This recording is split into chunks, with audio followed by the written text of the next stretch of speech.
जब भावयोगी सत्संग में नहीं आए थे तब ये जीवन जी रहे थे, लेकिन बहुत कठिन जीवन था।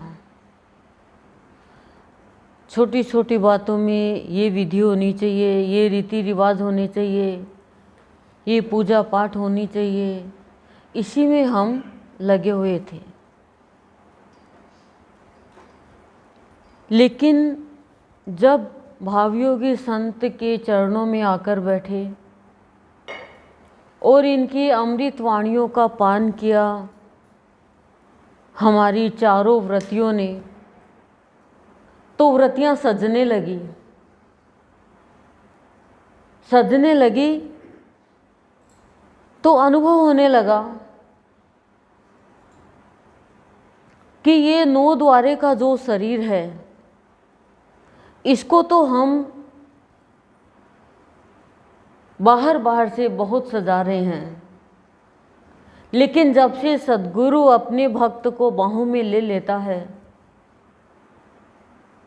क्योंकि हम तो भगवान को कहाँ बाहों में ले पाएंगे, भगवान तो बहुत विशाल है, पर भगवान अपने बच्चे को बाहों में ले लेता है। जैसे एक छोटा बच्चा है, वो अपनी माँ को क्या ले लेगा, पर माँ तो तुरंत गोद में उठा लेगी ना बच्चे को।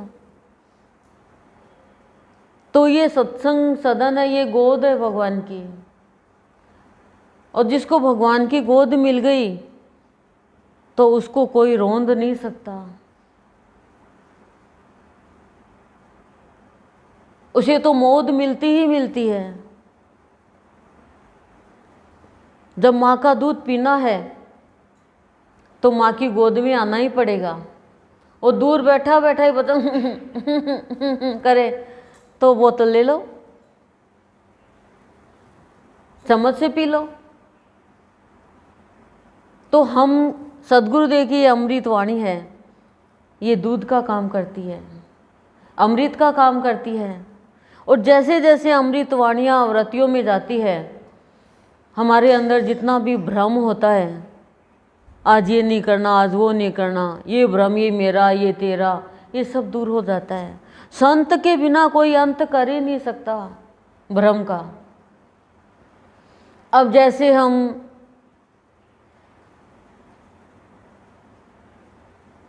कोई प्रोग्राम करते हैं तो कहते हैं नहीं, हलवाई कोई नहीं बुलाया तो कैसे होंगे, ये भ्रम है हमारा, ये विधि थोड़ी होती है कोई। लेकिन मन में आया कि सभी बच्चों को संत तो अपने हाथ से बना के खिलाते हैं,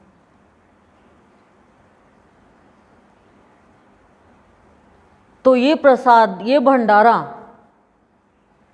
जो भी ग्रहण करेगा उसकी निर्बलता दूर होगी, भावना में सबलता भरेगी और वो प्रेम की धारा में बहेगा ही बहेगा। और ऐसी शांति की रचना होगी कि कायाकल्प हो जाएगी। और इस भंडारे को जो भाव से ग्रहण करेगा, उसका तन और मन पूर्ण रूप से सात्विक भाव प्राप्त करेगा। क्यों? क्योंकि एक बच्ची ने जब भाव योगी की भाव सागर सप्ताह की, उसका भंडारा है ये, भाव सागर सप्ताह का भंडारा है ये। तो संत को अंत करना ही पड़ेगा विधि विधान का, जो हमें फंसा रहे हैं। जीवन की विधि जाननी है जरूरी हमें। और जीवन की विधि क्या है कि कर्म मनुष्य को ऐसे करने चाहिए कि एक अनमोल उदाहरण बन के जाए। कर्म तो सभी करते हैं, एक रावण ने कर्म किया, एक राम ने कर्म किया। राम के कर्म को देख के हम उनके पद चिन्हों पर चलते हैं, लेकिन कहते हैं रावण मत बन तू, रावणपना मत दिखा तू। ऐसे कर्म जैसे भरत ने किए, कभी भी गलत का साथ नहीं दिया।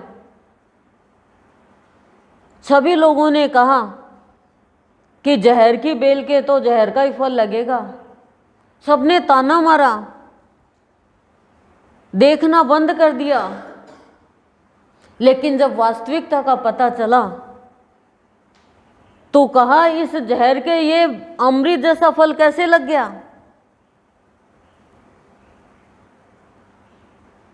कैकेयी के भरत जैसी संतान कैसे हो गई? क्योंकि भरत संत है।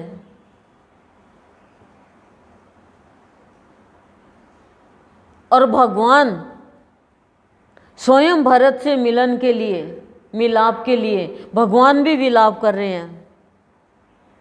लक्ष्मण ने संशय किया, लक्ष्मण को भी पश्चाताप करना पड़ा।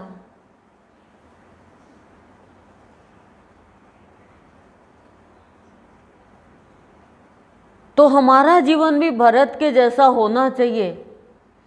उसके लिए क्या करना होगा? सत्संग की बातों में रत होना पड़ेगा। जो रत होगा वो तर होगा, जो तर होगा वो वर को पाएगा, और जो वर को पाएगा वो निरर्थक रव से बचेगा, और जो निरर्थक रव से बचेगा वो स्वर्गमय जीवन जिएगा। जब तक हमारा जीवन कठिनाई में था, जीवन कहने का मतलब आसान नहीं था, जब तक हमारा आधार सही नहीं था। पांडवों का आधार भगवान कृष्ण थे, तो उनका जीवन कठिनाई में भी कितना आसानी से बीत रहा है। कोई कष्ट आता उससे पहले ही भगवान तैयार है, प्रत्यक्ष रूप में, प्राकट्य रूप में तैयार हो गए।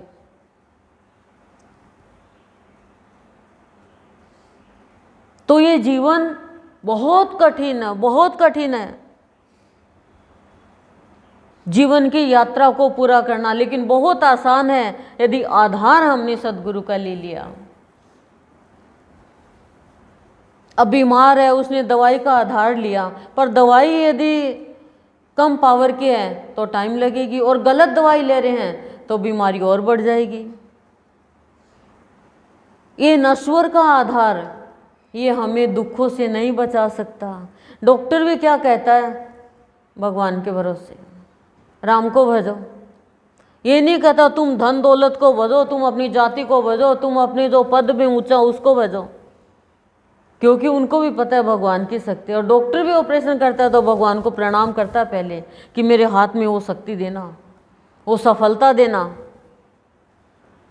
इसलिए गुरु का ज्ञान क्या कहता है कि ये जीवन हमारा क्षत विक्षत हो जाए, खराब हो जाए, उससे पहले अर्पण कर दो भगवान को। चीज खराब हो जाए उससे पहले किसी को दे दो, लेकिन दवाई खराब हो जाए उससे पहले ले लोगे ना, बाबा खराब हो जाए दवाई सही लेंगे नहीं। पैर की हड्डी टूटी है तो व्हीलचेयर पे बैठेंगे, बाद में ना भाई व्हीलचेयर का पीसा लग गया है, इन छोड़ थोड़ी दिया तो थोड़ी व्हीलचेयर पे बैठेंगे हम, बताओ तो ऐसे ही निरर्थक चीज को छोड़ना और सार्थक को ग्रहण करना आ जाता है हमें। तो ये जीवन, हमारे जीवन में कष्ट आए, परेशानी आए, दुख आए, उससे पहले अर्पण कर देना भगवान को कि भगवान तू जाने, रे जीवन जाने, ये परिवार जाने, मैं क्यों चिंता करूं इस जीवन की। नहीं तो छोटी छोटी बातों की हम चिंता करके बैठ जाएंगे।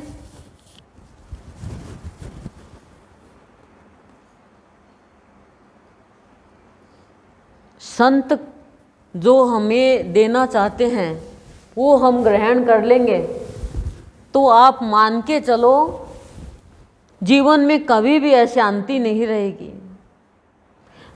आप पूजा करते हो, अर्चना करते हो, लेकिन आप देखा देखी कर रहे हो, किसी के कहने से कर रहे हो, तो क्या प्राप्ति होगी? उसने कह दिया। या कोई स्वार्थ सिद्धि के लिए कर रहे हो, लेकिन गुरुदेव का कहना है कि पूजा करो, अर्चना करो, कर्म करो, पाठ करो, चाव से करो, तो जीवन में उसका लाभ होगा ही होगा। चाहे अच्छी रख के करो तो जीवन में लाभ सुंदर मिलेगा, कभी हानि होगी ही नहीं हमें। और ये जीवन बहुत बहुमूल्य है और बहुमूल्य नहीं है तो बहुमूल्य बन जाता है। बस मनुष्य को एक चीज़ कभी नहीं हटानी चाहिए, जो हमारे इष्ट की तिथि विशेष है,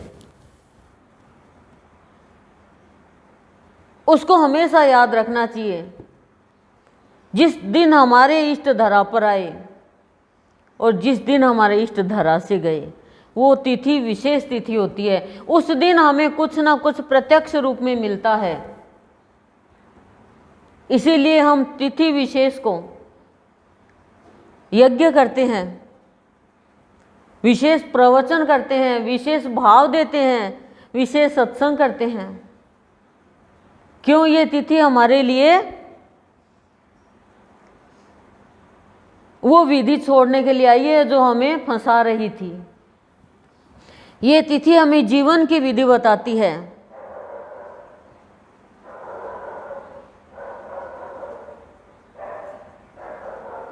इसलिए विशेष रूप से ध्यान में रखना चाहिए इष्ट की तिथि को।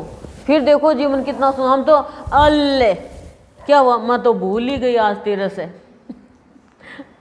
वो क्या कहेगी, अल्ले क्या हुआ, मैं तो डर ही गई, तू नहीं बोली।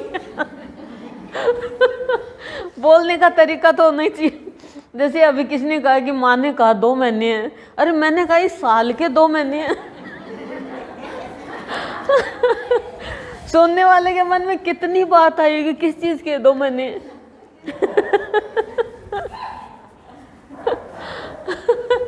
मेरे को बहुत हंसी आ रही बैठे बैठे के। देख ठीक है, अभी बच्चे तुतला तुतला के बोल रहे हैं, बड़े हो के अच्छे से ही बोलने लग जाएंगे, पर कईयों के मन में आएंगे किस चीज़ के 2 महीने।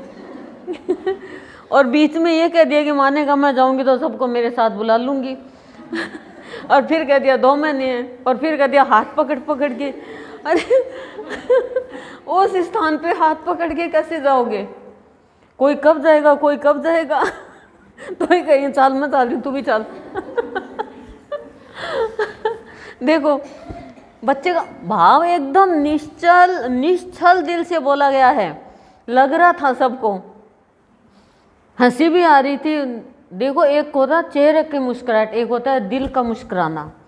जब दिल मुस्कुराने लग जाता है तो ये मान लो गुरु की कृपा हमारे ऊपर हो गई, क्योंकि दिल ही तो नहीं मुस्कुराता है हमारा। और हमें तो सबको ये सोचना चाहिए कि जब ये बच्ची, इसको अलग से कुछ नहीं मिलता है, सबको साथ में मिलता है। जब इसने कृतिका ने 7 दिन की सप्ताह करी है और वही ज्ञान की बातें बताई है जो यहाँ मिलती है, तो ग्रहण किया तभी तो बताई। तो आप सब लोग भी कर सकते हो सप्ताह, आप सब में भी हिम्मत है। लेकिन यहाँ का हृदय साफ चाहिए। साफ दिल है तो उसके साथ इंसाफ होगा, चाहे देर सवेर हो। साफ के साथ सदा इंसाफ होता है। बस अपने जीवन में ये धारणा होनी चाहिए, जैसे इसको विश्वास था, आस्था थी, निष्ठा थी कि मेरे गुरु की कृपा से मैं कर सकती हूँ। और हम क्या, ना मैं नहीं कर सकती, मैं नहीं बोल सकती। कभी हम खाने के लिए नहीं कहेंगे ना मैं कौन खा सकूँ, ना मैं कौन सो सकूँ, हैं। ना मैं चाय कौन पी सकूँ, कभी नहीं कहेंगे। चाय पी लो, कोशिश करूँ। कभी कहेंगे क्या? और सत्संग की कोशिश तो बहुत करूँ। वाह, तुम खाने के लिए कोशिश करते हो क्या? तोड़ा गिस्सा गया मुंह में, चल भाई चल भाई चल भाई।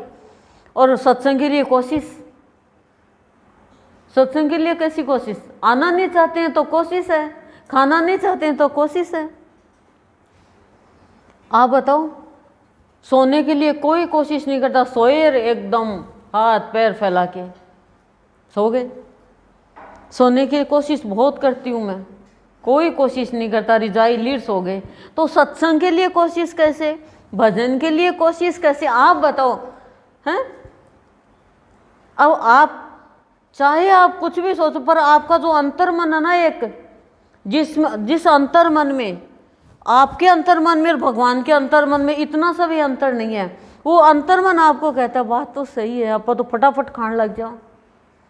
इतना हो हल्ला रहता है, अरे क्या कर लिया, वो कर लिया, ये कर लिया, खाना आया, शांति, सब शांति कैसे हुई, खाना खा रहे हैं।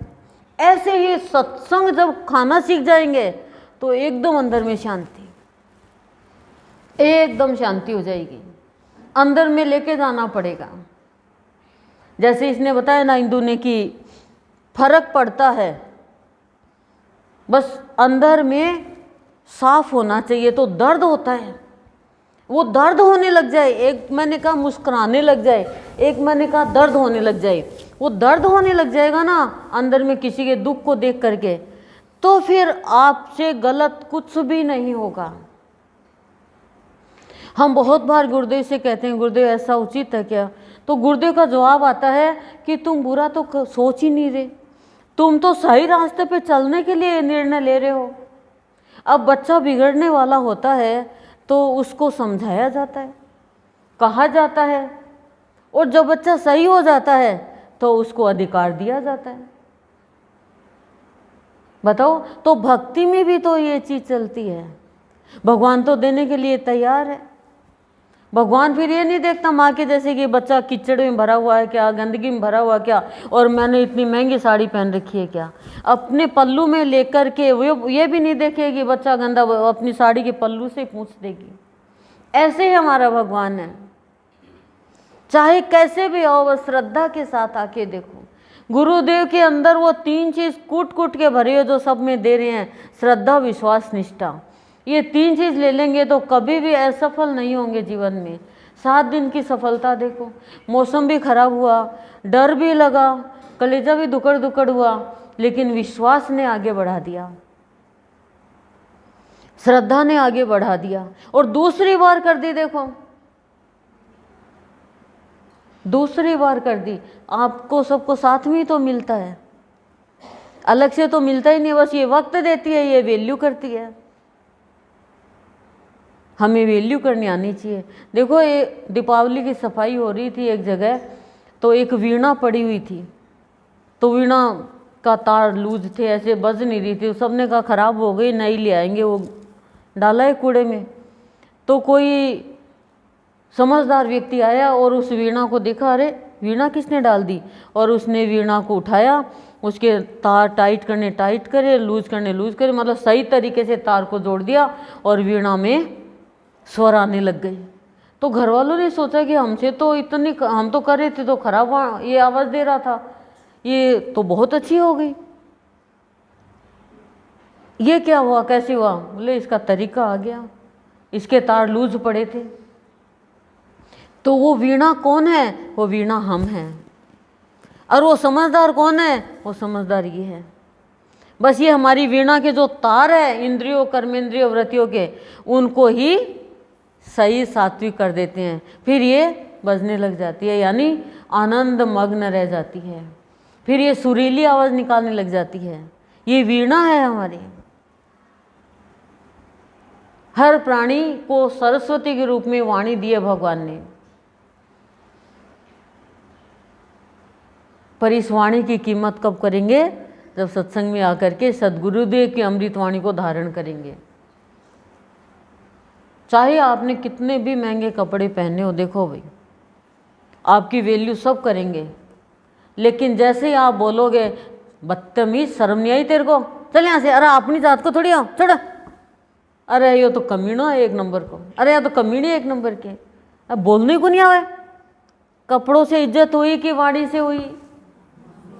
और एक गंदा सा व्यक्ति आता है, गंदे से कपड़े पहने हुए हैं, और कहता है बहन जी, प्लीज़ बहन जी, आप तो बहुत ही लक्ष्मी का रूप हो, मेरे को कुछ खाने के लिए दे दो, कुछ पीने के लिए दे दो। अरे देखो, बच्चे को मारो मत, कितना अच्छा बच्चा है, तो उसकी इज्जत होगी कि नहीं होगी? तो वाणी को संभालना आना चाहिए। कोई भी हमें गुस्से की वाणी बुलाए, कोई हमें ईर्ष्या की वाणी बुलाए, कोई हमें अभाव की वाणी बुलाए, ना ना ना ना, वाणी का कंट्रोल करो। संत हमें यही सिखाते हैं कि वाणी से पहचान होती है कि एक ऐसा इंसान है। अभी बताया ना कि तेरे पेट में तो मैला, तेरा दिल भी मैला, बोले तूने कैसे जान लिया? बोले तेरी वाणी से। तेरे बात करने के तरीके से। इसलिए बात अच्छी करो, सबके भले की करो, नहीं तो देखो कोई बोल नहीं पाता, पशु पक्षी कोई नहीं बोल पाता। 7 दिन में वाणी तो बोली गई थी, वाणी तो रत्नाकर ने सुनी थी नारद जी की, वाणी तो अंगुलीमाल ने सुनी थी महात्मा बुद्ध की, वाणी तो माता बनासा ने सुनी थी बाबा की, और वाणी ही हमने सुनी थी। हमने भी गुरुदेव का भाव और वाणी सुनी थी, हमने हमारे दिल में चली गई वो कि ये कैसी वाणी है जो दिल में काम करना चालू कर दिया, दिल को छू गई वो वाणी। गुरुदेव तो मुझे भगवान लगे ही नहीं। हमने सोचा ये तो मेरे दादाजी लगते हैं, ऐसे नॉर्मल फोटो है तस्वीर में तो, लेकिन वो वाणी ने ऐसा दिल के ऊपर प्रभाव डाला जैसे सूर्य का तेज हो। और गुरुदेव थोड़ी बोले, कोई भक्तों के मन से मुख से वाणी बोली गई, पहली बार ही गई थी, फर्स्ट टाइम ही। कहते हैं ना, पहली दृष्टि में प्यार हो गया, पहली दृष्टि में गुरुदेव ने मुझे अपना लिया। उसके बाद में मैं फिर भी कई दिनों तक नहीं गई। शर्म तो सबको ही आती है, देखो सत्संग में जाते हुए, इनको लेके जाते हुए कहती देख मैं जल्दी जल्दी जाके आ जाऊंगा, फिर सब लेडीज आई तो मैं आ जाऊंगा पहले, सब के आने से पहले घर पे आ जाते। पर धीरे धीरे धीरे धीरे रानी का भाव बदल जाता है। तभी तो मैं आपको अनुभव बताती हूँ कि होता है, ये सबके साथ होता है। लेकिन जीवन की कीमत तो करनी आनी चाहिए हमें जीवन को संभालना तो आना चाहिए हमें। जीवन में क्या करना क्या नहीं करना ये तो पता होना चाहिए हमें। सब कुछ संसार में मिलेगा, पर सत्संग और भक्ति नहीं मिलेगी जल्दी सी, वो तो आपको एक सत्संगी ही देगा।